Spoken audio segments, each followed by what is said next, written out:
நம்ம தொடர்ந்து ஆண்டோடைய வார்த்தைக்கு நேராக போகிறோம். பரிசுத்த ஆவியானவர் நம்மோடு கூட பேசுவாராக. எல்லாரும் பைபிளை திருப்பிக் கொள்ளுங்கள். நம்ம ஆண்டோடைய வார்த்தைக்கு நேராக போவோம். ரோமர் எழுதின நிருபம், நம்ம எல்லாருக்கும் தெரிந்த வசனம் 8வது அதிகாரம், அதனுடைய 28வது வசனம், பக்கம் 216. எல்லாரும் சேர்ந்து வாசிப்போம். ரோமர் எழுதின நிருபம் 8வது அதிகாரம், அதனுடைய 28வது வசனம், பக்கம் 216. சேர்ந்து வாசிங்க பார்க்கலாம். அன்றியும் அவருடைய தீர்மானத்தின்படி அழைக்கப்பட்டவர்களாய் தேவனிடத்தில் அன்பு கூறுகிறவர்களுக்கு சகலமும் நன்மைக்கு ஏதுவாக நடக்கிறதென்று அறிந்திருக்கிறோம். இன்றைக்கு ஒரு செய்திக்கு ஒரு தலைப்பு கொடுக்க வேண்டுமானால் இப்படி வைத்துக் கொள்ளுங்கள். அன்பு கூறுகிறதின் அடையாளம். அன்பு கூறுகிறதின் அடையாளம். புதிய ஏற்பாடு எதை மையப்படுத்தி இருக்கிறது என்று சொன்னால் அன்பை மையப்படுத்தி இருக்கிறது. பைபிள் முழுவதும் ஒரு மைய கருத்து கிறிஸ்து சொன்னது என்னவென்றால் அவர் அன்பைத்தான் மையப்படுத்துகிறார். உலகத்தில் நம்ம பல நேரத்தில் இவர்களுடைய அன்பு ரொம்ப பயங்கரமானது அப்படின்னு நினைக்கிறோம். நாம் யாருடைய அன்பையெல்லாம் நம்ம பார்க்கிறோமோ அவர்கள் அத்தனை பேருடைய அன்பும் இயேசு கிறிஸ்துவுடைய அன்புக்கு பக்கத்திலே வராது. சமீபத்திலே சில நிகழ்வுகளை பார்த்தேன். எனக்கு யாரோ காட்டினாங்க. ஒரு சகோதரர் ஒருவர் தன்னுடைய மனைவி ரொம்ப நேசித்தார். அந்த மனைவியும் இவரை ரொம்ப நேசித்திருக்கிறார்கள். பலவீனப்பட்டு அந்த சகோதரி மரித்து போனார்கள். இப்போ இவங்க பிள்ளையுடைய திருமணம் வருகிறது. இந்த மனுஷனுக்கு உள்ளத்தில் ஒரு பெரிய ஒரு உறுத்துதல், என் மனைவி இல்லையே அப்படிங்கிறதுல எப்படி என்ன பண்ணுறது அப்படின்னு சொல்லி பல ஆயிரங்களை செலவு பண்ணி அந்த மனைவிக்கு மேலே உள்ள ஒரு அன்பில் மனைவியை போலவே ஒரு மெழுகில் ஒரு சிலையை செய்து திருமண மேடையில் ஒரு சேரில் உட்கார வைக்கிறது போல உட்கார வைத்திருக்கிறார். ஏனென்றால் அவ்வளவு மனைவி மேல் அவருக்கு அன்பு. அந்த அம்மாவும் ஜீவனோடு இருந்த காலத்தில் இவர் அவ்வளவு நேசித்திருக்கிறார்கள். அந்த அன்பின் அடையாளமாக அவர் அதை செய்கிறார். எனக்கு தெரியும், என்னோடு கூட கல்லூரியில் படித்தவன், என்னுடைய வயது. ஒரு நாள் அவன் வாட்ஸ்அப் ஸ்டேட்டஸ் வைத்திருந்தான். நான் உயிர் வாழ காரணம் என் தெய்வமும் என்னுடைய மனைவியும் அப்படி என்று ஸ்டேட்டஸ் வைத்திருந்தான். நான் அப்படியே பார்த்தேன், அப்படி விட்டேன். எனக்கு புரியலை ஏன் இவன் இப்படி வச்சிருக்கிறான். நான் அப்படியே மனதிலேருந்து அவன்கிட்ட பேசணும்னு நினச்சேன். நான் அப்படியே விட்டுட்டேன். ஒரு கூட்டம் முடிச்சு அப்படியே வரும்போது ஒரு 2-3 நாள் தாண்டி அவன் எனக்கு ஃபோன் பண்ணார். என்னை விசாரித்தான். பல ஆண்டுகளுக்கு பிறகு என்னை கூப்பிட்டான். இப்போ உன்னை பார்க்குறோம், உங்கள் ஊழியங்கள் எல்லாம் பார்க்குறோம், நீ எனக்காக ஒரு வார்த்தை ஜெபிச்சுக்கோ அப்படின்னு. நான் உடனே கேட்டேன், எப்போ நீ இப்படி சமீபத்தில் ஒரு ஸ்டேட்டஸ் வச்சுருந்தா, அந்த ஸ்டேட்டஸை பார்த்தனே, அதுக்கு என்னங்கிற விஷயம் என்னன்னு. அவன் சொன்னான், அவன் வேற கிறிஸ்தவர் அல்லாத குடும்பத்தை சேர்ந்தவன்.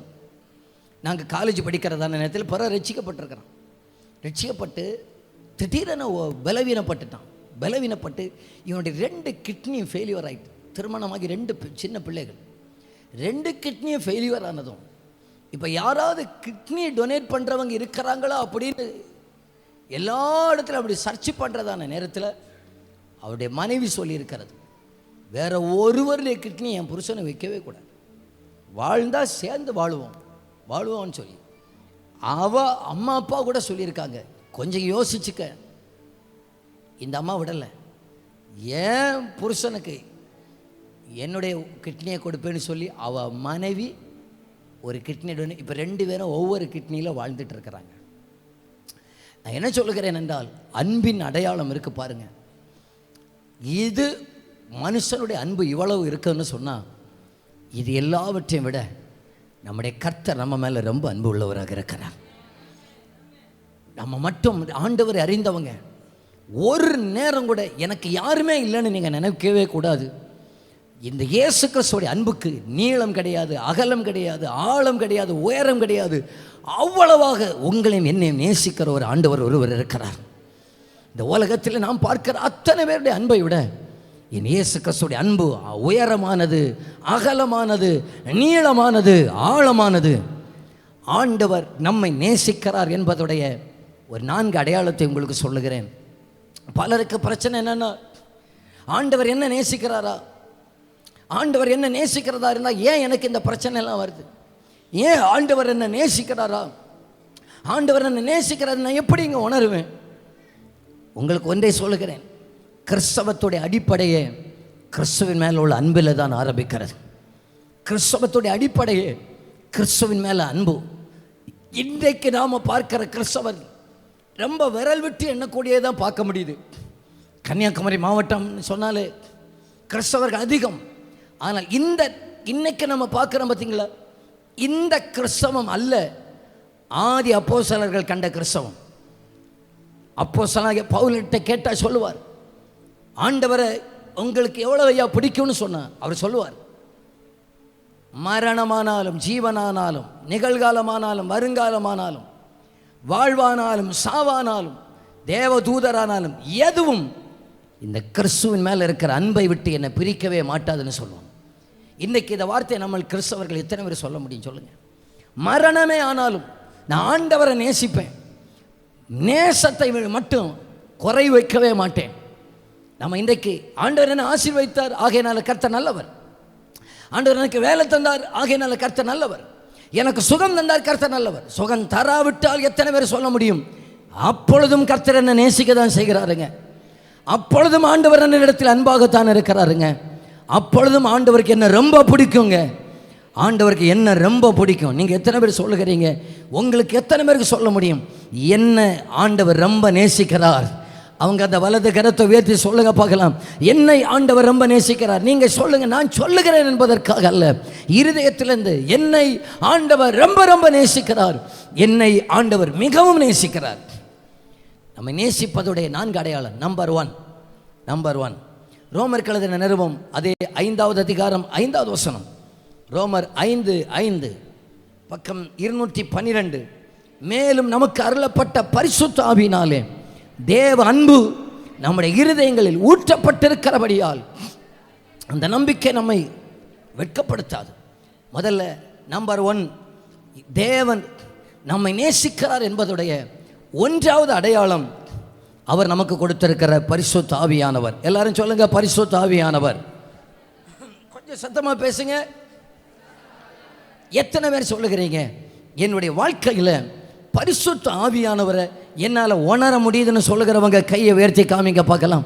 எனக்கு அந்த பரிசுத்த ஆவியை ஆராதனையிலையும் செபங்களிலே நான் உட்கார்ந்து இருக்கும் போதும் நடக்கும் போதும் வீட்டிலே அந்த தேவ பிரசன்னத்தை எனக்கு உணர முடியுதுன்னு சொல்லுகிறவங்க கையை உயர்த்தி காமிங்க பார்க்கலாம்.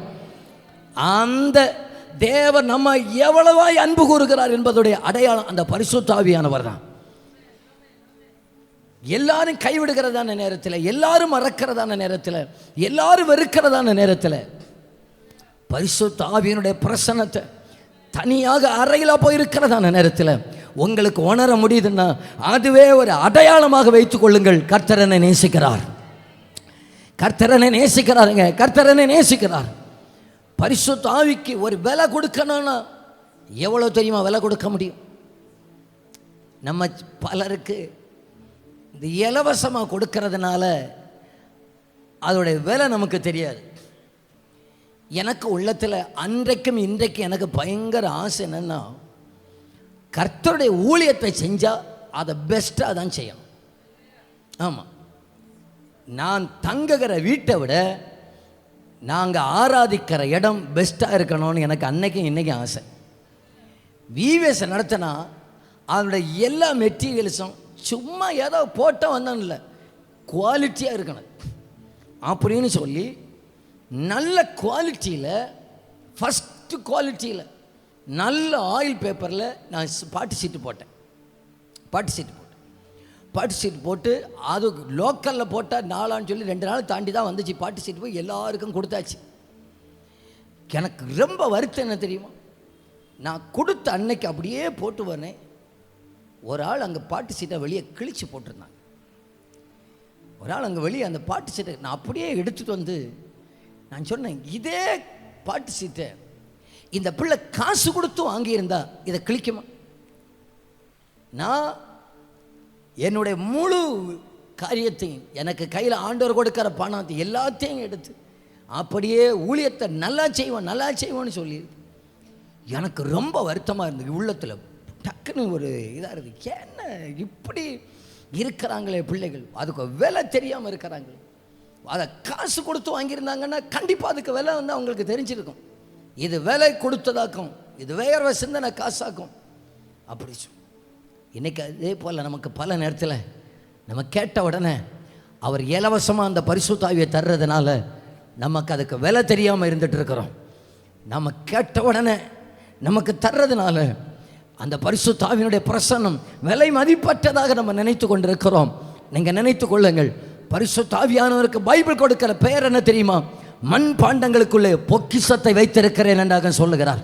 பொக்கிஷம் என்றால் என்ன நினைக்கிறீங்க? எந்த ஒரு பொருளுக்கு ஒரு விலையை நிர்ணயிக்க முடியாதோ அந்த அந்த பெயர் தான் பொக்கிஷம் என்று அழைக்கிறோம். அந்த பரிசுத்த ஆவியினுடைய பிரசன்னத்தை என்னால் உணர முடியுதுன்னு சொன்னா, பரத்திலிருந்து ஒரு பொக்கிஷத்தை என் மேல வச்சு அன்பினால் அவர் வைத்திருக்கிறார். ஒரு அன்பினால எனக்குள்ளே வைத்திருக்கிறார். ஆகையினால பரலோகம் என்னை நேசிக்கிறது என்று சொல்லுங்கள்.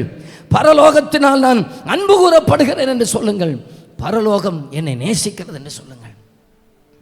பரலோகம் என்ன நேசிக்கிறது. என் அன்புக்குரியவர்களே, இந்த காலை வேளையில் யாரும் எனக்கு கிடையாது, நேசிச்சவங்க எல்லாம் கைவிட்டாங்கள. ஒரு கிறிஸ்தவங்க அப்படி சொல்லவே மாட்டாங்க.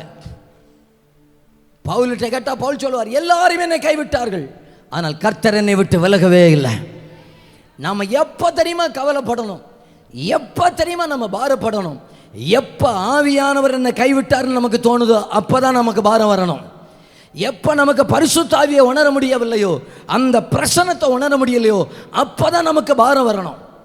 நமக்கு இன்னைக்கு பாரம்லாம், ஐயோ அவங்க விசாரிக்கலை, அவங்க பேசலை, அவங்க விட்டுட்டாங்க, அவங்க என்ன விசாரிக்கலை, அவங்க என்ன இப்படி பேசிட்டாங்க. இங்கே பாருங்கங்க, நான் கண்டுபிடித்ததில் சொல்லுகிறேன், எனக்கு ஒரு கவலை இல்லையே. அவங்க கை விட்டுட்டாங்க, இவங்க கை விட்டுட்டாங்க, அவங்க பேசாமல் போயிட்டாங்க. ஏன்னு சொன்னால், நான் இவர்களை விட இவர்கள் மனிதர்கள் என்னையும் சேர்த்தே தான் சொல்லுகிறேன். அப்படி தான் இருப்பாங்க.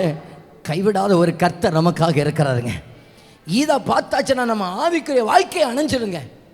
அவங்களையும் இவங்களையும் நீங்கள் பார்த்து இன்னைக்கு சோர்ந்தவர்கள் தான் அதிகம். அவர்களையும் இவர்களையும் பார்த்தல, ஆவியானவரை பாருங்க. ஆவியானவரை பாருங்க. இயேசு கிறிஸ்து சிலுவையில் நின்று நான்காவதாக கதறினார். என்ன தெரியுமா வார்த்தை? ஏலோயி ஏலோயி. சொல்லுங்க, லாமா சபக்தானி. அதுக்கு என்ன அர்த்தம்? என் தேவனே என் தேவனே ஏன் என்னை கைவிட்டீர்? ஏன் தெரியுமா கதறார்? ஏன் தெரியுமா? இப்போ 33.5 வயசு இயேசு கிறிஸ்துவுக்கு. 33.5 வயசு வரைக்கும் பிதாவை பிரிந்ததை அவர் உணரவே இல்லை. நானும் பிதாவும் ஒன்றாயிருக்கிறோம் என்று சொன்னார். பிதா என்னை தனியாக இருக்க விடவில்லை என்று சொன்னார். நிந்திக்கிறவர்கள், கீழே இருந்து தலையை துலுக்குகிறவர்கள், காரி துப்புகிறவர்கள் இருக்கட்டும். ஈட்டினால் விழாவிலே குத்துவதற்கு ஆயத்தமாகிறவர்கள் இருக்கட்டும். வாரினால் முதுகில் அடிக்கிறவர்கள் அவர்களும் இருக்கட்டும். அதில் எனக்கு கவலை இல்லை.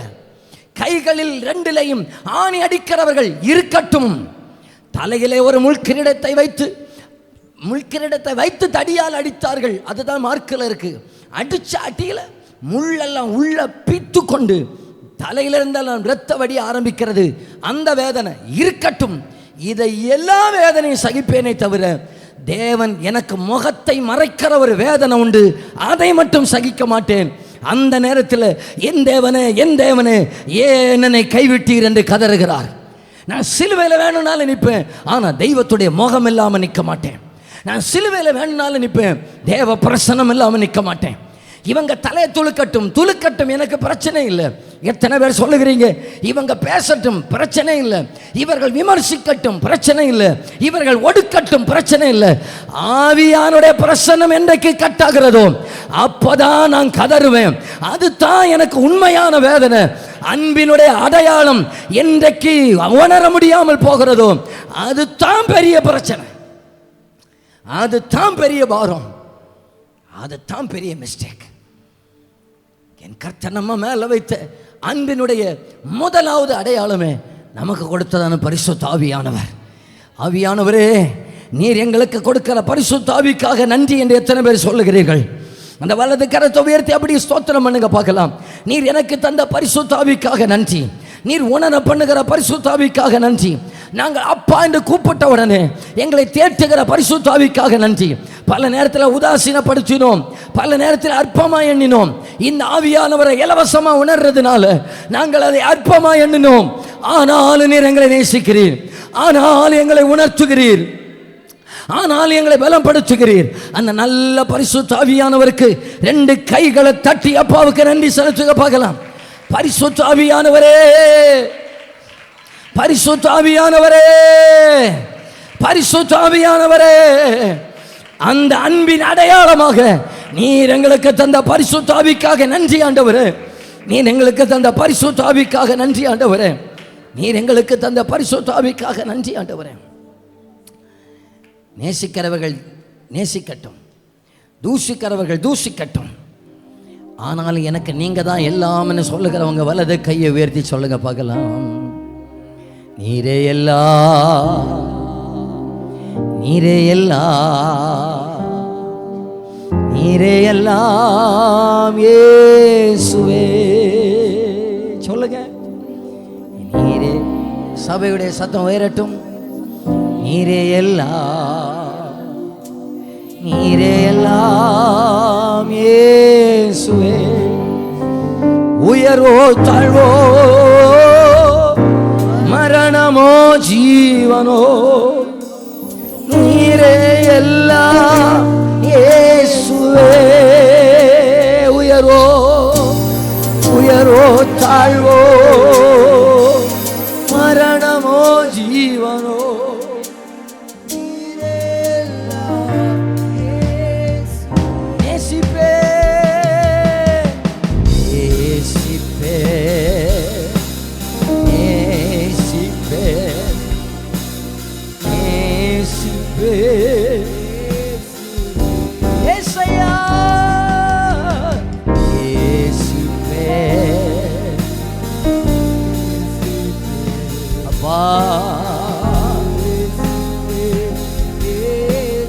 நன்மையோ நன்மையோ தீமையோ, செல்வமோ வறுமையோ,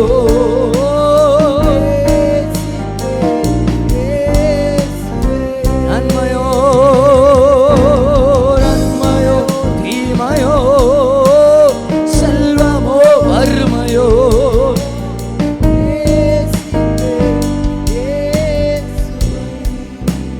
எத்தனை பேர் இந்த காலை வேளையில விரும்புகிறீங்க, நம்புகிறீங்க? அவர் எனக்கு தந்த பரிசுத்த ஆவிக்கு அடையாளமே தேவனுடைய அன்பு என் மேல ஊற்றுவதற்காக, அவருடைய நேசத்தை எனக்கு வெளிப்படுத்துவதற்காக, அவருடைய பாசத்தை எனக்கு உணர்த்துவதற்காக.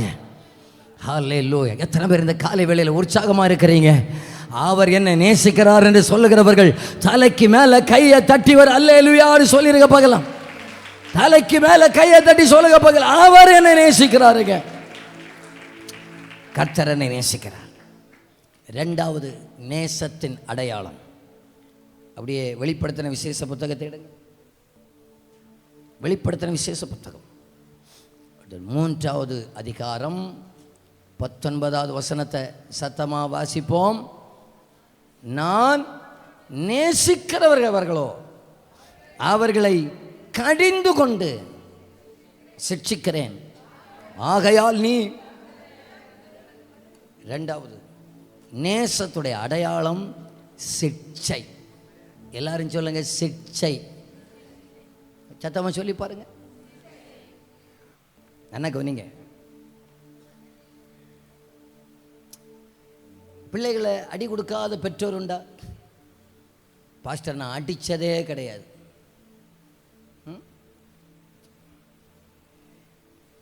நான் என்னையும் சேர்த்து தான் சொல்கிறேன்.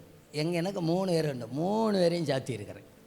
3ஆம் நம்பரையுமே 3ஆம் நம்பரையும் தான் 3 பேரையும் அடி கொடுத்துருக்கு. பிள்ளைகள் தப்பு பண்ணுறதுனால, பிள்ளைகள் தப்பு பண்ணுறாங்க. ஆகையினால குமாரபுரம் ஸ்டேஷனில் போய் கம்ப்ளைண்ட்டாக கொடுக்கணும். இந்த பையன், இந்த பொண்ணு நான் பேசுகிறக்கு இது பண்ணலை, எனக்கு மீன் வாங்கி தரல, எனக்கு காய்கறி வாங்கி தரல. ஆகையினால கண்காணிப்பாளர் அவர்கள் கடுமையான நடவடிக்கை எடுத்து எஃப்ஐஆர் பதிவு பண்ண கேட்டுக்கொள்ளுகிறேன். நான் சொல்லுகிறோம், நீர் என்னையா எப்பயாரு நானே பார்த்துக்கலாம் இல்லையா? கையில் என்ன கிடைக்குதோ அது. சில நேரம் சப்பாத்தி கட்டையாக இருக்கலாம், தோசை கரண்டியாக இருக்கலாம், விளக்குமாறாக இருக்கலாம், சில அம்மாமாருக்கு நகமாகவும் இருக்கலாம். வெளுத்து விட்டுறோம். எதுக்கு? அவன் தப்பு பண்ணுறதுக்கு சிக்ஷை. என் கர்த்தர் நம்மை நேசிப்பதுடைய அடையாளம் நம்மை சிக்ஷிக்கிறவராக இருக்கிறார். ஆண்டவரே, நான் இப்படியாக நம்புறது, சிக்ஷிப்பதற்கு முன்பாகவும் கர்த்தர் நேசிக்கிறார் நாங்கள் நம்புறேன். எல்லாரையும் சிக்ஷிக்க மாட்டார், நேசிக்கிறதுனால சிக்ஷிக்கிறார். நான் தப்பு பண்ணால் உடனே எனக்கு அடி கிடைக்குதுன்னு சொல்லுகிறவங்க இருக்கிறீங்களா? கையை உயர்த்தி காட்டுக்க பார்க்கல. இவர் என்ன விடுறாரு இல்லைன்னு சொல்லுகிற கையை உயர்த்தி காட்டுக்க பார்க்கட்டும். ஆண்டவரே, கை உயர்த்தாதவர்களை நாளை தினத்திலிருந்து செய்ய தொடங்குவீராக இயேசுவின் நாமத்தினால.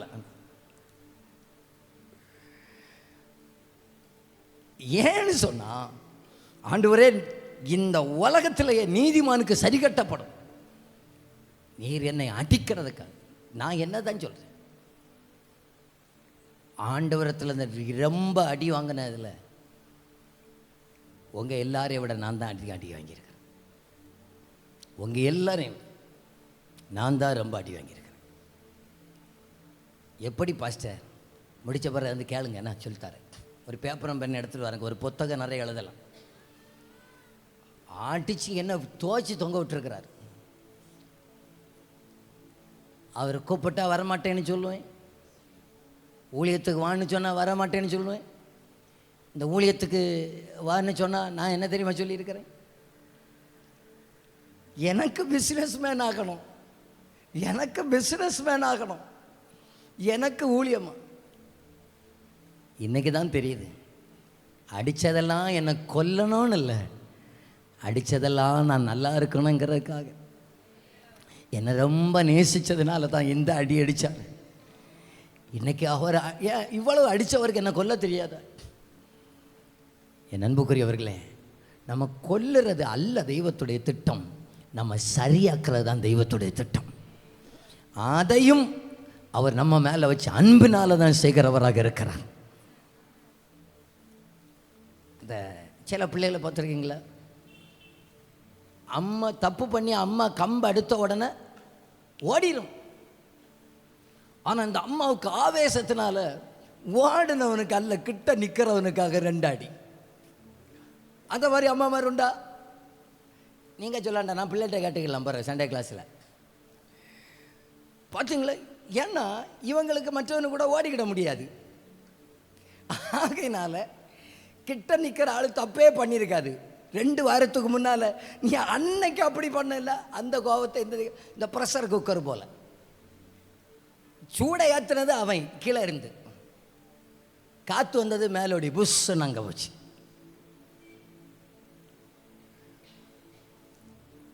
கிட்ட நிற்கிறவனுக்கு தான் அடி கூட. என்ன தெய்வம் அடிக்கிறாருன்னா, நான் அப்பாவுக்கு ரொம்ப பக்கத்தில் இருக்கிறேன்னு நினச்சிக்கிடுங்க. ஓடுறவனுக்கு அல்ல சிக்ஷை, கிட்ட நிற்கிறவனுக்காக சிக்ஷை. ஆண்டவரே, நீர் உங்கள் பக்கத்திலேயே என்னை வச்சுறதுக்காக நன்றி ஆண்டவரே. என்னை நீங்கள் ரொம்ப பக்கத்தில் நீங்கள் வச்சிருக்கிறதுக்காக உமக்கு கோடி கோடி நன்றி ஆண்டவரே. என்னை நீங்கள் ரொம்ப ஆழமாக அதிகமாக இந்த காலை வேளையில் எத்தனை பேர் சொல்லுகிறீங்க, நீங்கள் என்னை அடித்தாலும் ஒன்றும் இல்லை, என்னை நீங்கள் உடைச்சாலும் ஒன்றும் இல்லை, என்னை காலில் போட்டு மிதித்தாலும் ஒன்றும் இல்லை, ஆனால் உங்கள் கையிலேயே நாங்கள் இருக்க விரும்புகிறேன்னு சொல்லுகிறவங்க அந்த கையை உயர்த்தி, இன்னும் உடைகிறே நான், இன்னும் உடைகிறே உங்கள் கரத்தில் இருக்கவே ஆசைப்படுகிறேன். கைகளை உயர்த்தி, இன்னும் உடைகிறே நான், இன்னும் உடைகிறே உங்க கரத்தில் இருக்கவே ஆசைப்படுகிறே. கூயவனே, நீர் என்னை தொடணுமே.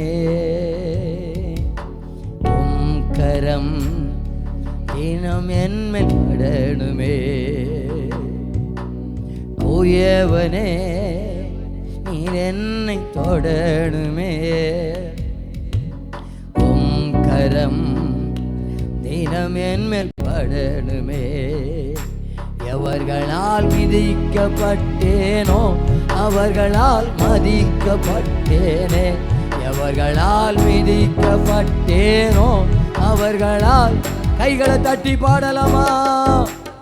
இன்னும் உடையிலே நான் இன்னும் உடையிலே உங்க கரத்தில் இருக்கவே ஆசைப்படுகிறேன். இன்னும் உடையிலே நான் இன்னும் உடையிலே உங்க கரத்தில் இருக்கவே ஆசைப்படுகிறேன். உங்க கரத்தில் இருக்கவே ஆசைப்படுகிறேன். எதுக்காக தெரியுமா ஆண்டவர் நம்ம சிட்சிக்கிறார்? பல காரியங்களை சொல்லலாம், ஒன்றை சொல்றேன். எபிரேயர் நிருபத்தில் வாங்க பார்க்கலாம்.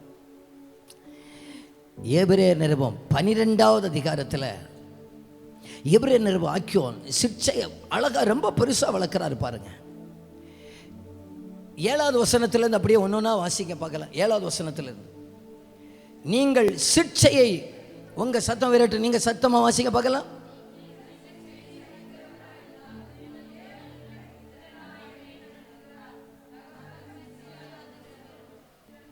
எல்லாருக்கும் கிடைக்கும் சிட்சை உங்களுக்கு கிடையாது இருந்தால் நீங்கள் புத்திரனாயிராமல் வேசி பிள்ளைகளாயிருப்பீர்களே. அடுத்த வசனம், அன்றியும் நம்முடைய சரீரத்தின் தகப்பன்மார்கள் நம்மை சிட்சிக்கும் போது அவர்களுக்கு நாம் அஞ்சி நடந்திருக்க நாம் பிழைக்கத்தக்கதாக ஆவிகளின் பிதாவுக்கு வெகு அதிகமாய் அடங்கி நடக்க வேண்டுமல்லவா? அவர்கள் தங்களுக்கு நலமென்று தோன்றினபடி கொஞ்ச காலம் சிட்சித்தார்கள். இவரோ தம்முடைய பரிசுத்தத்துக்கு நாம் பங்குள்ளவர்களாக பொருட்டு நம்முடைய பிரயோஜனத்துக்காகவே நம்மை சிட்சிக்கிறார். எந்த சிட்சையும் தற்காலத்தில் சந்தோஷமாய் காணாமல் துக்கமாய் காணும். ஆகிலும் பிற்காலத்தில் அதில் பழகினவர்களுக்கு அது நீதியாகிய சமாதானமான பலனை. பாருங்க என்ன தெரியுமா அழகா சொல்றார். நீங்கள் சிட்சையை சகிக்கிறவர்களாக இருந்தால் தேவன் உங்களை புத்திரராக எண்ணி நடத்துகிறார். எல்லாருக்கும் சிட்சை கிடையாதுங்க. நான் பரத்துக்கு பிள்ளையாத்தான் இருக்க விரும்புகிறேன், பிள்ளையாத்தான் இருக்க விரும்புகிறேன்னு சொன்னான். ஆண்டவர் என்னை சிட்சித்து தான் நடத்துவார். சிட்சிக்கிறார் என்றால் சொல்லுங்கள், அவருக்கு நான் பிள்ளை என்று சொல்லுங்கள், நான் அவருக்கு பிள்ளையாகவே இருக்கிறேன் என்று சொல்லுங்கள். சரீரத்தின்படி நம்முடைய தகப்பன்மார்கள் நம்மை கொஞ்ச காலம் தான் சிட்சிக்க முடியும், கொஞ்ச காலம் தான் சிட்சிக்க முடியும். என்ன உங்கள் பிள்ளைகளை எவ்வளோ நாள் தான் அடிப்பீங்க? காலேஜ் போன பிறகு அடிப்பீங்க, கல்யாணம் பண்ணி கொடுத்த பிறகு அடிக்கவா செய்வீங்க? அடி கிடைக்குதா கல்யாணம் பண்ணி கொடுத்த பிறகும்? கொஞ்ச காலம் அது அடிக்க அடிக்க அஞ்சு அஞ்சு நடக்கிறோம். ஆனால் நம்முடைய ஆவிகளின் பிதா 70 வயசானாலும் என்ன அடிப்பார், 80 வயசானாலும் என்ன அடிப்பார். எப்போ எல்லாம் நான் சரிக்கு போகிறேனோ அப்போ எல்லாம் விட மாட்டார். அவருக்கு தேவை என்னை அடித்து 10வது வசனத்தில் இருக்கிறது, தம்முடைய பரிசுத்தத்தில் பங்குள்ளவர்களாக மாறுவதற்காகவே. இங்கே பாருங்கங்க, என்னை அடிக்காமல் ஆண்டவர் விட்டார்னு சொன்னான், நான் பாவத்துக்கு நேராக போயிடுவேன். என்னை அடிக்காமல் ஆண்டவர் விட்டார்னு சொன்னான், நான் வழி விலகி போயிடுவேன். என்னை அடிக்காமல் ஆண்டவர் விட்டார்னு சொன்னான், நான் ஆண்டவரை விட்டு ரொம்ப தூரமாக போயிடுவேன். கர்த்தர் என்னை அடித்து நடத்துறாருன்னு சொன்னான், என்னை பரலோகத்துக்கு கர்த்தர் என்னை பங்குள்ளவர்களாக மாற்றணும், என்னுடைய பரிசுத்தத்துக்கு பங்குள்ளவராக மாற்றணும். அவருடைய பெரிய சவால் என்னை அடிக்கிறது எதற்காகன்னு சொன்னால், அவருடைய பரிசுத்த ராஜ்யத்தில் என்னை பங்குள்ளவனாக கொண்டு போய் சேர்க்கணும். ஐயா, ஆண்டவர் மட்டும் என்னை அடிக்காமல் விட்டார்னு சொன்னான், நான் இந்த உலகத்துடைய பாவத்திலே விழுந்து பாவத்திலே மாண்டு பாவத்துக்கு நேராக ஓடி கடைசி பாதாளத்துக்கு போய் சேர்ந்துருவோம். ஐயா, அவர் என்னை அடித்தாலும் பரவாயில்ல, என்னை எப்படியாவது கடைசியில் ராஜ்யத்துக்குள்ளே கொண்டு வரணும். ஐயா, அதுக்காக தான் ஐயா ஆண்டவர் என்னை அடிக்கிறாரு, அதுக்கு தான் ஆண்டவர் என்னை சிட்சிக்கிறாரு. என்ன பாஸ்டர், அவங்களுக்கெல்லாம் ஆண்டவர் விட்டுட்டார், அவங்கெல்லாம் நல்லா இருக்கிறாங்க, இவங்கெல்லாம் நல்லா இருக்கிறாங்க, ஆண்டவர் எனக்கு மட்டும் ஏன் இந்த பிரச்சனை?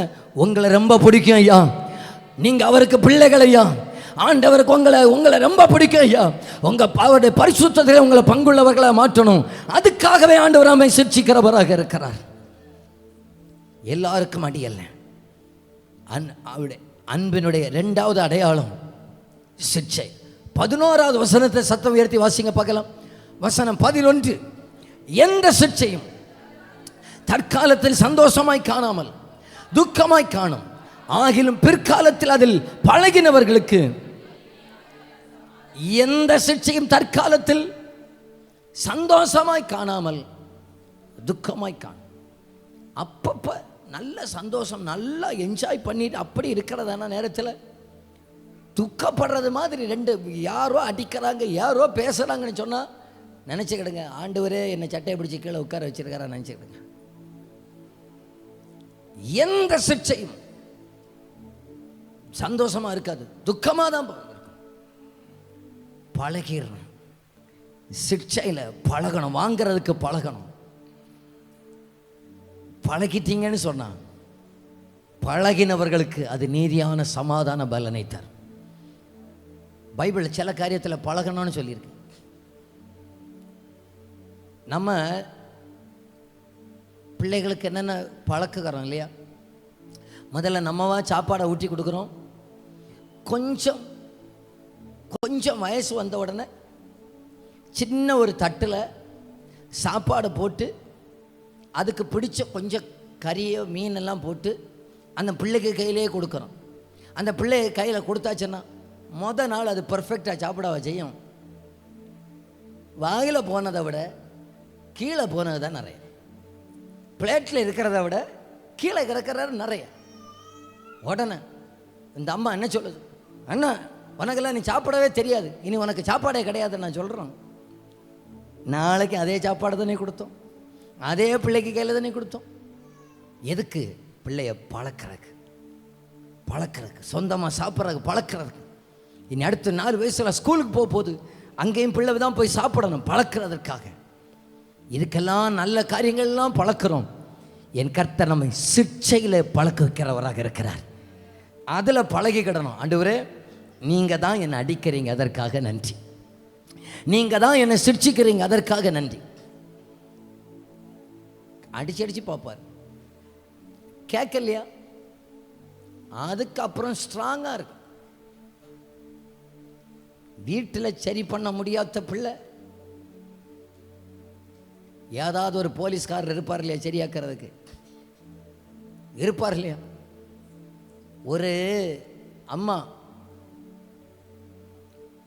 பையன் 18 வயசு ஆக்கல, வீட்டில் சண்டை போட்டு பைக்கை வாங்கிட்டான். பைக்கை வாங்கி பையன் அவனுக்கு பாட்டுக்கு போய் எடுத்து 18 வயசு ஆகல, நம்ம மாவட்டத்தில் தான் ஒரு தாயாரை இடிச்சிட்டான். ஊருக்காரங்க பிடிச்சி அடித்து போலீஸ் ஸ்டேஷனில் கொண்டு போய் போலீஸ்காரங்களை 2 அடி கொடுத்துட்டான்.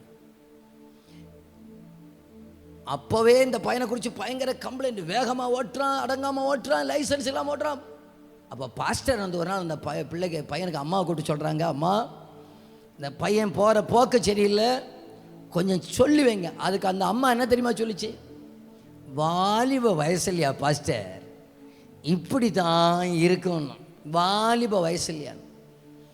இப்போ ஒரு தாயாரை போய் இடித்து போலீஸ்காரங்க பிடிச்சி ஸ்டேஷனில் வச்சு அடி கொடுத்த உடனே நேராக பாஸ்டருக்கு போன, பாஸ்டர் என் பையனை போலீஸ்காரங்க அடிக்கிறாங்க, ஊரில் உள்ளவங்க அடிச்சுட்டாங்க பாஸ்டர், என் பையன் ஒரு ஆளை இடிச்சு இப்படி பண்ணினான்.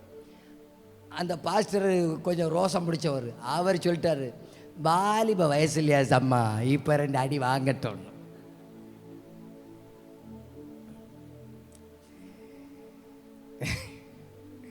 நல்லா கவனிச்சுக்கிடுங்க. கர்த்தருக்கு எங்கேயாவது கொண்டு வச்சு என்னை சரியாக்க தெரியும். அவருக்கு எங்கேயாவது கொண்டு வச்சு என்னை சரியாக்க தெரியும். சின்ன சின்ன தட்டு கொடுக்கும் போதே சரியாயிக்கோங்க. நான் எப்படி தெரியுமா பிள்ளைகளை பார்க்குறது? சண்டே கிளாஸ் பிள்ளைகள் ஆனாலும் சரி, நம்ம இடத்துல அடி வாங்கின பிள்ளைகளும் உண்டு. என்னை ரொம்ப நேசிக்கிறது என்னிடத்துலேருந்து ரொம்ப அடி வாங்கினவனாக்கும். அப்பப்போ முட்டாசியெல்லாம் கொண்டு தருவான். அவன் என்கிட்ட ரொம்ப அடி வாங்கினவனாக்கும். பார்த்துக்கிடுங்க.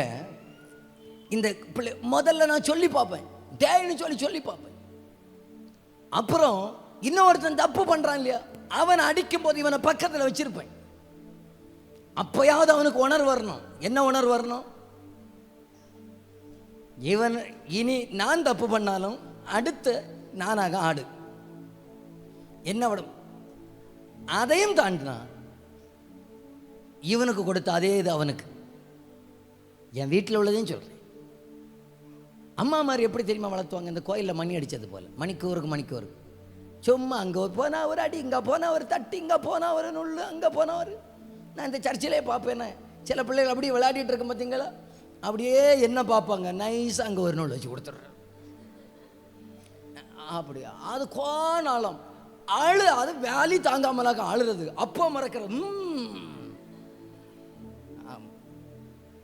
எப்போ ஆனால் நாங்கள் ஐயாமார் என்னைக்காவது ஆண்டுக்கு ஒரு முறை எடுப்போம். பின்ன அது ஒரு 6 மாதத்துக்கு ஒரு பிரச்சனை இருக்குது. ஆடி ஒன்று எடுப்போம். நான் முன்னால் 2-3 வருஷம் ஆச்சு இப்போ எடுத்து. ஒரு நாள் ஒரு ஹேங்கர் ஒன்று எடுத்தேன். ஹேங்கர் உடஞ்சி. அப்புறம் தேடினா ஹேங்கரை காணல. அதுக்கப்புறம் என்ன தப்பு பண்ணினாலும் அடிக்க ஒன்று வேண்டாம், அங்கே கிடக்கிற ஹேங்கரை ஒன்று எடுத்து டீப்பாயில் கொண்டு போய் வச்சா போதும், கிளியராக நடக்கும். ஒரு 6 மாதத்துக்கு இந்த ஹேங்கரை வச்சே நம்ம ஓட்டியாச்சே. அப்புறம் ஒரு 6 மாதம் தாண்டி அப்புறம் ஒரு கம்புக்கு அவசியம் எடுக்கிற அன்னைக்கு அந்த கம்பு அங்கே ஒடியும். அப்புறம் 6 மாதம் இந்த கம்பை பார்க்கும் போதெல்லாம் பிறகு கொஞ்ச நாளைக்கு பிரச்சனை இல்லையே. என் தெய்வத்துக்கு என்னை திருத்த தெரியாதுன்னு நினைச்சிடக்கூடாது. என் தெய்வத்துக்கு என்னை அடிக்கவும் தெரியும், என்னை திருத்தவும் தெரியும். எங்கேயாவது நம்ம வழி மாறி போயிருப்போன்னு சொன்னான். ஆண்டவரே நீர் என்ன முதல்ல எச்சரிக்கும் போதே உங்கள் சமூகத்தில் வந்து விழுந்துடுற ஆண்டவர் என்று பழகி பாருங்க. அது நீதியான சமாதானமான பலனை தரும். அது அன்பினுடைய அடையாளத்தினால தான் அவர் நம்மை அடிக்கிறவராக இருக்கிறார். 2வது அன்பினுடைய அடையாளம் சிக்ஷை. 3வது ஒரு காரியத்தை சொல்லி முடிக்கிறேன். 3வதாக அன்பினுடைய அடையாளம் ஜெபத்துக்கு வேறு விதமான பதில். எல்லாரும் சொல்லுங்க பார்க்கலாம், நல்ல சத்தமாக சொல்லுங்க பார்க்கலாம். 3 காரியத்தை சொன்னேன். ஒன்று என்னன்னு சொல்லுங்க பார்க்கலாம். 1 அன்பின் அடையாளம் பரிசுத்த ஆவி. 2வது அன்பின் அடையாளம் கர்த்தர் எனக்கு கொடுக்கிற சிக்ஷை. 3வது ஜெபத்துடைய அடையாளம் வேறு விதமான பதில். 2 கொரிந்தியர் 12வது அதிகாரம் 2 கொரிந்தியர் 12வது அதிகாரம் நல்லா அப்படி ஒவ்வொரு வார்த்தையை நிறுத்தி வாசிக்கணும். ஆனால் 7வது 8வது வசனத்தை 7, 8, 9 வாசிப்போம் சேர்ந்து. பக்கம் 255. அன்றியும் சத்தமாக வாசிங்க. எனக்கு வெளிப்படுத்தப்பட்டவைகளுக்குரிய மேன்மை நிமித்தம் நான் என்னை உயர்த்தாதபடிக்கு என் மாம்சத்திலே ஒரு முள் கொடுக்கப்பட்டிருந்தது. என்னை நான் உயர்த்தாதபடிக்கு அது என்னை குட்டும் சாத்தானுடைய தூதானாயிருந்தது.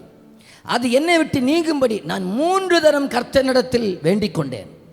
அதற்கு அவர், என் கிருபை உனக்கு போதும், பலவீனத்தில் என் பலன் பூர்ணமாக விளங்கும் என்றார். ஆகையால் கிறிஸ்துவின் வல்லமை என் மேல் தங்கும்படி என் பலவீனங்களை குறித்து அந்தபடி நான் பலவீனமாக இருக்கும் போதே பலமுள்ளவனாக இருக்கிறேன். ஆகையால் கிறிஸ்துவினும் எனக்கு வரும் பலவீனங்களிலும் நிந்தைகளிலும் நெருக்கங்களிலும் துன்பங்களிலும் இடுக்கங்களிலும் நான் பிரியப்படுகிறேன். 3வதாக அன்பின் அடையாளம் ஜெபம் வேறு விதமாக பதில் வரும். பாருங்க எல்லாரும் என்ன பாருங்க, ஜெபத்துக்கு பதில் சில ஜெபத்துக்கு உடனடியாக பதில் வரும். உடனடியாக ஆண்டவர் பதில் கொடுப்பா. அன்னாலே நீ சமாதானத்தோடு போயிரு, உனக்கு காரியம் நடந்தாச்சு. சில ஜெபங்களுக்கு கொஞ்சம் தாமதமாக பதில் வரும். தாமதமான வெயிட் அப்படின்னு சொல்லுவார். வெயிட்னு சொல்லுவார். ஆபிரகாமே உனக்கு தருவேன், இஸ்மவேல அவனும் கிடையாது உனக்கே தருவேன், வெயிட் தருவேன். மூன்றாவதாக சில ஜெபங்களுக்கு இல்லை என்று பதில் சொல்லுவார். என்ன அதையும் கேட்கிற காது ஆண்டவர் நமக்கு முதல்ல தரணும்னு கேட்கணும். மோசே, ஆண்டவரே நானும் கானான் தேசத்துக்கு போனோம், நோ அதை பற்றி மட்டும் நீ பேசக்கூடாதுன்னு சொன்னார். இல்லை என்று பதில் வர்றத நம்ம என்ன தெரியுமா சொல்கிறோம்? என் ஜெபம் நான் கேட்கப்படலை, என் ஜெபம் நான் கேட்கப்படலை. எல்லாரும் என்ன பாருங்க, ஒரு தேவ பிள்ளை, ரட்சிக்கப்பட்ட ஒரு தேவ பிள்ளையுடைய எல்லா ஜெபத்தையும் ஆண்டவர் கேட்பார். எல்லாம் கண்டிப்பாக கேட்பார். கேட்கக்கூடாதபடி அவருடைய செவி மந்தமாகாது. வார்த்தை நல்லா கவனிங்க. ரட்சிக்கப்பட்ட தேவ பிள்ளை, ரட்சிக்கப்பட்ட தேவ பிள்ளையோட எல்லா ஜெபத்தையும் ஆண்டவர் கேட்பார். சிலருக்கு உடனடியாக பதில் வரும், சிலருக்கு தாமதமாக வரும், வெயிட் என்று சொல்லுவார். சிலர் நோ அப்படிங்கிற பதில் வரும், இல்லைன்னு சொல்லுவார். அதையும் ஓகே ஆண்டவரே அப்படின்னு சொல்லுகிற இருதயத்தை ஆண்டவர் நமக்கு தரட்டுமே. நம்ம அதை தான் சொல்றோம், பதில் வரல பதில் வரல, பதில் வாரது மட்டும் பதில் வந்த மட்டும் ஜெபம் கேட்டது, வராததை நான் அவர் கேட்கல, எல்லாமே அவருக்கு கேட்கும். ஏனென்றால் புதிய ஏற்பாட்டில் தகப்பன் பிள்ளை என்கிற உறவு. நம்ம பிள்ளை கேட்கறது எல்லாமே நம்ம காதில் வந்து கேட்க தானே செய்யுது. காய்ச்சலோடு பிள்ளை கிடக்குது, காய்ச்சலோடு பிள்ளை 102 டிகிரியில் இப்படி படுக்கையில் கடகட கடகடன்னு விரைச்சிக்கிட்டு கிடக்குது. அம்மா வாடி போய் பக்கத்தில், மக்களை என்ன வேணும், ஐஸ்கிரீம் வேணும், கொடுத்துருவோமாக்கும். வெயிட், உனக்கு சுகமாகட்டும், தரமாட்டேன் இல்லை, தருவேன், நேரம் வரும்போது தருவேன். நான்காவது ஒரு கூட்டம் உண்டு பாருங்க, கேட்டது ஒன்று கொடுக்கறது ஒன்று. நான் இல்லை அந்த கூட்டத்தில் உள்ள ஆளாக. நான் கேட்கறது ஒன்றுமே நடக்காது. இப்போ ஒன்றை விரும்பி கேட்கறதும் கிடையாது, ஒன்றை மட்டும் ரொம்ப விரும்பி கேட்கறது, கொஞ்சம் ஆத்துமாக்களை தாங்கன்னு கேட்கறது. வேற விரும்பி கேட்குற மாதிரி ஒன்றும் கேட்குறதும் இப்போ கிடையாது. எனக்கு அதை தாரும் எதை தாரும் ஒன்றும் கேட்குறதே கிடையாது. அப்பாவுடைய சமூகம் மட்டும் நமக்கு போதும். பைபிளில் சிலர் கேட்டதுக்கு அப்புறமா கிடைக்குதுன்னு சொன்னால் நீங்கள் நினச்சிக்கிடுங்க, நான் தேவனால் அன்பு கூறப்படுகிற ஒரு வித்தியாசமான ஆள், விசேஷமான ஆளுன்னு நினச்சிக்கிடுங்க. சிலருக்கு புரியும்னு நம்புகிறேன். புரிஞ்சவங்க அந்த கையை உயர்த்தி காட்டுங்க பார்க்கலாம். பவுல் இப்போ என்ன தெரியுமா ஆண்டவர்கிட்ட கேட்குறாரு, ஆண்டவர் என்ன சரீரத்தில் குத்துக்கிற சாத்தானுடைய தூதன ஒரு முள் இருக்கு, அந்த முள் மாறட்டும், முள் மாறட்டும், முள் மாறட்டும். ஆண்டவர் சொன்னார், முள் இருக்கட்டும், அதுக்கு மேலே ஒரு கிருபையை உனக்கு வந்து கொடுக்குறேன். நான் இப்படி சொல்லட்டுமா, என்னை பலவீனப்படுத்துகிற முள் மாறினா கூட ஆண்டவருக்காக பிரயாசப்படுகிறத விட என்னை பலவீனப்படுத்துகிற முள்ளோடு கூட அவருடைய கிருபை இருக்குமே, ஆனால் நான் அதிகமாக பிரயாசப்படுவேன். திரும்ப சொல்லுகிறேன், 1 கொரிந்தியர் 15 சொல்லுகிறார், வாசிக்க வேண்டாம், நேரமாகி விட்டது. சொல்றார், நான் அதிகமாய் பிரயாசப்பட்டேன், ஆனாலும் நான் அல்ல, கர்த்தர் மேலுடைய கிருபையே அதை செய்தது. இப்போ சொல்லுங்க பார்க்கலாம். நான் சுகமாகி இருந்தா சொல்லியிருப்பார், என்னுடைய சுகம் நான் நல்லா பிரயாசப்பட வைத்தது. இப்போ கிருபை இருந்ததுனால சொல்கிறார், எனக்கு அவர் தந்த கிருபை என்னை பிரயாசப்பட வைத்தது. இந்த காலை வேளையில் நீங்கள் ஆண்டவர்கிட்ட ஒன்றை மட்டும் கேட்டுட்டு வாங்கிட்டு தான் போங்க. ஆண்டவரே, ஒருவேளை எனக்கு இருக்கிற பலவீனம் என்னை தாழ்த்துவதற்காக நீர் ஒருவேளை வைத்திருக்கலாம், அது அப்படியே இருக்கிறத இருக்கட்டும், ஆனால் அதுக்கு மேலே என்னை உயிர்ப்பிக்கிற கிருபையை மட்டும் எனக்கு தந்துருங்க ஆண்டவரே. கேட்டது ஒன்று, கொடுக்கிறது இன்னொன்று. நான் விசேஷமானவன், நான் விசேஷமானவன். கிடைச்சதுக்கு நடக்கலைன்னு சொல்லி கவலைப்படாதுங்க. நான் கேட்டதுக்கு அப்புறமானதை கர்த்தர் நடத்த போகிறாருன்னு சொல்லி சந்தோஷப்படுங்க. நான் கேட்டது நடக்கலைன்னு நினச்சி வருத்தப்படாதீங்க. நான் கேட்டதுக்கு அப்புறமானது நடக்க போகிறதுன்னு சொல்லி சந்தோஷப்படுங்க. ஹல்லேலூயா. எத்தனை பேர் ஸ்தோத்திரம் சொல்லுகிறீங்க? புரிகிறவங்க அந்த கையை உயர்த்தி ஒரு ஆமென் சொல்லுங்க பார்க்கலாம். ஹல்லேலூயா. ஐயோ, நான் ஜெபிச்சது நடக்கலை, விரும்புறது நடக்கலை, கேட்டது நடக்கலை, உபாசிச்சது நடக்கலை, ஆண்டவரே தராததற்காக நன்றின்னு சொல்லுங்க. நான் கேட்காத சிலதை நீர் தந்தீர், அதற்காக நன்றின்னு சொல்லுங்க. அவர் தர்றது தேசங்களுக்கு ஆசீர்வாதமாக இருக்கும். அவர் தர்றது என்னுடைய அடுத்த தலைமுறைக்கு ஆசீர்வாதமாக இருக்கும். நான் கேட்கறது எனக்கு ஆசீர்வாதமாக இருக்கும். அவர் தர்றது தலைமுறை தலைமுறைக்கு ஆசீர்வாதமாக இருக்கும். நான் அடிக்கடி சொல்கிற ஒரு சம்பவத்தை இப்போ சொல்லி நான் முடிக்கிறேன். இயேசு இப்போ கதரேனருடைய நாட்டுக்கு போகிறார். அங்கே லேகியோன் என்கிற பிசாசுகள் பிடிச்ச மனுஷன் கிடக்கிறான் பாருங்க. அவனை சொதாக்கிட்டார். அந்த ஊரில் 3 பேர் ஜெபம் பண்ணாங்க. எல்லாரும் உங்கள் வலது கையை வெறுத்துங்க பார்க்கலாம். ஒன்றா சொல்லுங்க. சாத்தான் ஜெபித்தான். எல்லாரும் உண்டா ஆளு? சத்தமா சொல்லுங்க. சாத்தான் ஜெபித்தான். அந்த ஊரார் ஜெபித்தார்கள். பிசாசுகள் நீங்கினவர்கள். மனுஷன் ஜெபித்தான். எல்லாரும் என்ன பாருங்க, இவங்க 3 பேரும் ஜெபம் பண்ணாங்க. சாத்தான் ஜெபம் பண்ணான். ஆண்டவரே, என்னை அந்த பன்றி கூட்டத்துக்குள்ளாக அனுப்பும். ஆண்டவர் முடியாது நான் சொன்னார். கள்ள பயல, எனட்டே ஜெபமா பண்ற, எனட்டே ரிக்வஸ்டா வைக்கிற, எனட்டே ஜெபிக்கவா வர்ற, அப்படியா சொன்னார். முந்தா நாள் இங்கே எக்ஸாம் நடந்த பிள்ளைகளுக்கு எக்ஸாம். ஒரு பிள்ளை என்ன கூப்பிட்டு கேட்குது, பாஸ்டர் இதுக்கு ஆன்சரை சொல்லி தாருங்க. எனட்டையே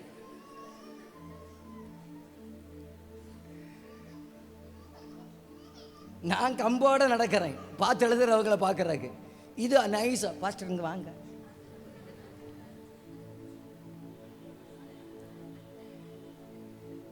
சாத்தான் போய் கேட்கிறான். ஆண்டவரே, அந்த பன்றி கூட்டத்துக்குள்ளாக அனுப்பும். எனட்டே கேட்கிறியாடா? நான் சொன்னாரு மக்கள் பன்றி கூட்டத்துக்குள்ளே போடா போ போ. அடுத்ததா மற்றவன் தான் யாரு? ஊருக்காரங்க கேட்குறாங்க, நீர் எங்களுக்கு வேண்டாம், எங்களை விட்டு போயிடும், எங்களை விட்டு போயிடும். உடனே சொன்னார், யார நீ விரட்டுறது? என் அப்பன் சொத்துடா நீ நிற்கிற பூமி, வார்த்தையினால் உண்டாக்குன்னு. அப்படியா சொன்னார். பிள்ளைக்கு என்ன வேணா நான் போடுமா? டே வண்டி எடு போவோம். அவனுக்கும் பாசிட்டிவ் ஜெபம் கேட்கப்பட்டுச்சு. அந்த பிசாசுகள் நீங்க ஒருத்த மனுஷன் உண்டு இல்லையா, அவன் கேட்குறான், நான் உமா கூட வரட்டான்னு சொல்லிட்டு அவனுக்கு வேண்டான்னு சொன்னார். சொல்லுங்க பாருங்க, யாருக்கு தான் பதில் கரெக்டாக வந்திருக்கணும்? பிசாசு நேரம் அவனை போய் பார்த்து சொல்லியிருப்பாங்க, டே எனக்கு பாசிட்டிவ் உனக்கு நெகட்டிவா, எனக்கு பாசிட்டிவ் ரிசல்ட் உனக்கு நெகட்டிவ் ரிசல்ட்டா? ஊருக்காரங்க சொல்லியிருப்பாங்க, எங்க ஜபத்தையே கேட்டாரு தெய்வம். நீயும் தெய்வம் தெய்வம்னு ஓடுன, ஆராதனை ஆராதனைன்னு ஓடுன, கூட்டம் கூட்டம்னு ஓடுன, எங்களுக்கு பாசிட்டிவ் உனக்கு நெகட்டிவா? புரிஞ்சிருக்கோன்னு நினைக்கிறேன். புரிஞ்சவங்க கையை உயர்த்தி காமிங்க பார்க்கலாம். கையை உயர்த்தி ஒரு ஆமென் சொல்லிருங்க பார்க்கலாம். நான் உங்களுக்கு ஒன்றே சொல்லுகிறேன், அவன் கேட்டது நான் உம்மோடு கூட இருக்கட்டுமா? கர்த்தர் கொடுத்தது நீ போய் பட்டணத்துக்கெல்லாம் அறிவிடா, நீ போய் அறிவிடா. நான் இப்போ உனக்குள்ளே இந்த பிசாசை துரத்துனேன், உங்கள் பட்டணத்துக்குள்ளே இருக்கிற அநேகருக்கு பிசாசை நீ துரத்த போகிற, அநேகருக்கு ஆசீர்வாதமாக நீ மாற போகிற, அநேகருக்கு விடுதலையாக நீ மாற போகிற, அநேகருக்கு ரட்சிப்பின் வழியை நீ காட்ட போகிற. சிலருக்கு ஜெபம் வித்தியாசமாக பதில் வந்தா அன்பின் அடையாளம் என்று நினைத்து கொள்ளுங்கள். கர்த்தர் என்ன ரொம்ப நேசிக்கிறார், ரொம்ப நேசிக்கிறார். நான் நினச்சதெல்லாம் நடக்காததுனால சந்தோஷப்படுங்க. கர்த்தர் நினைச்சது என் வாழ்க்கையில் நடக்கிறதுனால மகிழ்ச்சி அடையுங்கள். நேராத்தான் என்ன நடத்துகிறார்னு சொல்லுகிறவர்கள் தலைக்கு மேலே கையை தட்டி சொல்லுங்க பார்க்கலாம், என்ன நேராத்தான் நடத்துகிறீங்க, சரியாத்தான் நடத்துகிறீங்க, எல்லாவற்றுக்கும் மேலே என்ன அன்பால நடத்துகிறீங்க, அன்பின் அடையாளத்தோடு கூட நடத்துகிறீங்க. ஆண்டவரே, எனக்கு புரிஞ்சுன்னு சொல்லுகிறவங்க மட்டும் வலது கையை உயர்த்தி காட்டுங்க பார்க்கலாம். கையை உயர்த்தினவங்க நல்லா கையை உயர்த்தி ஒரு இடி முழக்கம் போல ஒரு அல்லேலியா சொல்லுங்க பார்க்கலாம். இப்போ எத்தனை பேர் மனசார சொல்லுகிறீங்க, பாஸ்டர் எனக்கு புரிஞ்சு பாஸ்டர், என் அப்பா என்ன ரொம்ப நேசிக்கிறார்னு சொல்லுகிறவங்க மட்டும் அந்த கையை உயர்த்தி காட்டுங்க பார்க்கல. என்னை ரொம்ப நேசிக்கிறார். நானா ஒரு பெரிய திட்டம் பண்ணி, நானா ஒன்றை செஞ்சு, நானா ஒரு பெரிய பிளான் பண்ணி, நானா ஒரு மனக்கோட்டை கட்டுறேன், எல்லாத்தையும் ஆண்டவர் இடிச்சிட்டாரேன்னு சொல்லிட்டு தானே வந்தீங்க. ஆண்டவர் சொல்கிறாரு, நானே இடித்தேன், நீ கட்டினது குடிசை, நான் உனக்காக கட்ட போகிறது ஒரு மாளிகை. நான் உனக்காக வைத்திருக்கிறேன், பெரிய திட்டத்தை வச்சிருக்கிறேன். நீ சின்னதை கேட்டுக்கிட்டு இருக்கிறப்பா, பெரியதை உனக்காக வைத்திருக்கிறப்பா, பெரியதை வைத்திருக்கிறப்பா. உனக்கு எனக்கு அதை தர தெரியும், ஆனால் உன் மேலே அற்புதமான திட்டத்தை வச்சிருக்கிறேன், அதிசயமான திட்டத்தை வச்சிருக்கிறேன். நடந்ததெல்லாம் நன்மைக்கே, நன்மைக்கே நன்றி சொல்லி மகிழ்வேன் இன்றைக்கே. நடப்பதெல்லாம் நன்மைக்கே, நன்மைக்கே.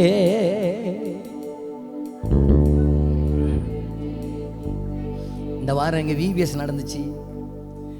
அப்போ ஒரு எழுப்புதல் கூட்டத்தில் பிரசவம் பண்ணுறதுக்கு போயிருந்தேன். வேலன்னு வள்ளி தொடர்ந்து நெருக்கம், தொடர்ந்து ரெஸ்டே இல்லை. அந்த மேடையில் போய் உட்கார்ந்ததான நேரத்தில் ஆண்டவர் இந்த வார்த்தைகளை சொன்னார். உடனே அதில் வச்சு எழுதினேன், அந்த சர்ச்சு மேடையில் வச்சு. அப்போவே ஆண்டவர் என் உள்ளத்தில் பேசினார், ஞாயிற்றுக்கிழமை நீ இதே உன் சர்ச்சில் பேசணும். எனக்கு என்னன்னு தெரியாது, ஏன்னா பல ஆயத்தத்தோடு இருந்தேன். அன்னைக்கு அந்த மேடையில் வச்சு ஆண்டவர் இந்த வார்த்தையை நீ ஞாயிற்றுக்கிழமை ஜனத்துக்கு பேசணும். அந்த தைரியத்தில் தான் உங்கள் முன்னால் நிற்கிறேன். கர்த்தர் எல்லாமே உங்களை நன்மையாக செய்வார். ஏனென்றால் நம்ம அழைக்கப்பட்டவர்கள். இந்த வாரத்தில் நீங்கள் பார்ப்பீங்க, கர்த்தர் என்ன நேசிக்கிறார் என்பதை நீங்கள் உணர்வீங்க. நிறைய இடத்துல உணர்வீங்க. ஒன்றும் இல்லைனாலும் பரவாயில்ல, கையில் காசே இல்லைனாலும் பரவாயில்ல, ஒரு தேவ பிரசன்னம் இருக்கும் பார்த்தீங்களா, அப்போ நீங்கள் சொல்லுவீங்க, ஆவியானவர் என்ன நேசிக்கிறார், அப்பா என்ன நேசிக்கிறார், கர்த்தர் என்ன நேசிக்கிறார். அவருடைய அடையாளத்தை என் மேலே போட்டுட்டார், முத்திரை என்ன மேலே போட்டுட்டார்.